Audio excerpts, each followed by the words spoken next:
Nature of C X bond. अब जो सी X bond का जो नेचर होता है वो हमें देखना है, क्या नेचर होता है, मतलब ये पोलर होते हैं या नॉन पोलर होते हैं।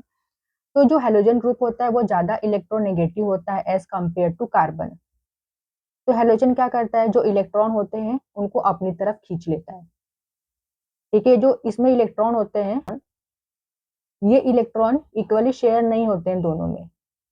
क्यों? क्योंकि ये जो हेलोजन है ये ज्यादा इलेक्ट्रोनेगेटिव होता है, तो इलेक्ट्रॉन को ये अपनी तरफ खींचता है। स्लाइटली इलेक्ट्रॉन इसकी तरफ होते हैं, अपनी तरफ इलेक्ट्रॉन को खींचता है। तो क्या होता है, इसके ऊपर पार्शियल नेगेटिव चार्ज आ जाता है एंड इसके ऊपर पार्शियल पॉजिटिव चार्ज आ जाता है। मतलब यहाँ पर क्या हो गया, यहाँ पर पोल्स आ गए, पॉजिटिव नेगेटिव पोल। तो ये जो बॉन्ड होता है इनके बीच में वो पोलर होता है। नेचर क्या होता है बॉन्ड का, पोलर होता है। तो यहाँ पर देखिए वही लिखा गया है, halogen atoms are more electronegative than carbon atom. तो bond of alkyl halide is polarise. जो अल्काइल हैलाइड होता है इनका जो बॉन्ड होता है वो पोलराइज होता है। Then next, size of halogen atom increases as we move down the group. जैसे जैसे हम टॉप टू बॉटम जाते हैं, जो हेलोजन होता है, हेलोजन का क्या होता है, फ्लोरीन, क्लोरीन, ब्रोमीन, आयोडीन। तो जैसे हम नीचे जाते हैं जो साइज होता है हेलोजन एटम का वो बढ़ता है। ठीक है, साइज इंक्रीज होता है जैसे जैसे हम नीचे की तरफ जाते हैं। तो carbon halogen bond length also increases. तो जब हम नीचे से ऊपर से नीचे जाते हैं टॉप टू बॉटम, तो हेलोजन एटम का जो साइज होता है वो बढ़ता है। तो जब साइज बढ़ रहा है तो उनका जो बॉन्ड लेंथ होगा वो भी क्या होगा, वो भी इंक्रीज होता है।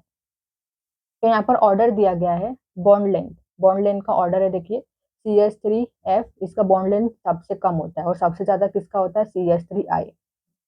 देन अब बॉन्ड एंथैल्पी का ऑर्डर देखिए। बॉन्ड एंथैल्पी मतलब क्या, कि इनके बॉन्ड को तोड़ने के लिए जो एनर्जी रिक्वायर्ड होता है, ठीक है, वो एंथैल्पी होता है। Energy required to break the bond. तो यहाँ पर बॉन्ड एंथैल्पी का ऑर्डर दिया गया है, तो अब इसका ऑर्डर क्या होगा। अब आपको पता है कि जैसे जैसे हम टॉप टू बॉटम जाते हैं बॉन्ड लेंथ क्या होता है, बॉन्ड लेंथ इंक्रीज होता है, बढ़ता है। तो सबसे कम बॉन्ड लेंथ किसका होता है, CH3F का होता है। मतलब इसमें जो डिस्टेंस होता है कम होता है और सबसे ज्यादा CH3I में होता है। तो इसका जो बॉन्ड लेंथ है सबसे ज्यादा है। मतलब सपोज करो यहाँ पर एक लकड़ी है, जो लकड़ी बहुत बड़ी है, तो बड़ी लकड़ी को आप इजिली तोड़ सकते हो। लेकिन इसकी बात करें तो इनका बॉन्ड लेंथ कम है, मतलब लकड़ी यहाँ पर छोटी है, तो इसको तोड़ने के लिए बहुत ज्यादा एनर्जी चाहिए। तो इसीलिए जो बॉन्ड एंथैल्पी होता है यहाँ पर CH3F का सबसे ज्यादा होता है एंड CH3I का कम होता है। क्योंकि इनका बॉन्ड लेंथ बहुत ज्यादा होता है CH3I का, तो इसको एनर्जी कम लगती है तोड़ने में। तो ये क्या है, बॉन्ड एंथैल्पी का ऑर्डर है। देन नेक्स्ट अब हम बात करेंगे डाइपोल मूवमेंट। तो डाइपोल मूवमेंट जो होता है वो दो चीजों पर डिपेंड करता है, चार्ज एंड डिस्टेंस पर। तो जब हम डिस्टेंस बढ़ता है, जैसे हम नीचे आते हैं टॉप टू बॉटम तो डिस्टेंस बढ़ता है, तो जब डिस्टेंस बढ़ रहा है तो डाइपोल मूवमेंट भी बढ़ेगा। लेकिन जो डाइपोल मूवमेंट होता है वो चार्ज पर भी डिपेंड करता है। मतलब कि चार्ज की बात करें, इलेक्ट्रोनेगेटिव, सबसे ज्यादा इलेक्ट्रोनेगेटिव फ्लोरीन होता है जो टॉप पर होता है। तो टॉप टू बॉटम जाते हैं तो इलेक्ट्रोनेगेटिविटी क्या होती है, घटती है, डिक्रीज होती है। जब इलेक्ट्रोनेगेटिविटी डिक्रीज हो रही है तो चार्ज भी क्या होगा, वो भी डिक्रीज होगा। तो यहाँ पर तो दोनों चीजें हो रही है, डिस्टेंस बढ़ाने पर डाइपोल मूवमेंट बढ़ रहा है एंड चार्ज घटाने पर डाइपोल मूवमेंट कम हो रहा है। तो यहाँ पर होगा क्या, तो अब जो देखिए जो डिस्टेंस होता है ये पिकोमीटर में होता है, जो कि स्मॉल होता है, तो इसलिए हम इसे इंक्लूड नहीं करते हैं। तो बचा क्या, चार्ज। तो चार्ज घट रहा है तो क्या होगा, ये डाइपोल मूवमेंट भी क्या होगा, घटेगा, डिक्रीज होगा। तो जब चार्ज घट रहा है तो डाइपोल मूवमेंट भी घट रहा है, तो ऑर्डर क्या होना चाहिए, CH3F का जो ये पहले होना चाहिए। ठीक है, CH3F का डाइपोल मूवमेंट ज्यादा होना चाहिए, CH3Cl यहाँ पर होना चाहिए। लेकिन ऐसा नहीं है, यहाँ पर ये क्या, ये करेक्ट ऑर्डर दिया गया है, ये एक्चुअल ऑर्डर है।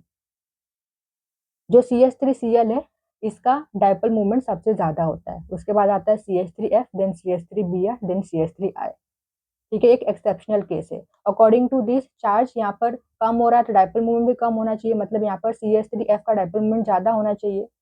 ठीक है, वो हम एक्सपेक्ट कर रहे थे, लेकिन यहाँ पर क्या होता है, एक्चुअल ऑर्डर यहाँ पर दिया गया है CH3Cl का डाइपोल मूवमेंट ज्यादा होता है। ठीक है, ये एक्सेप्शनल केस है।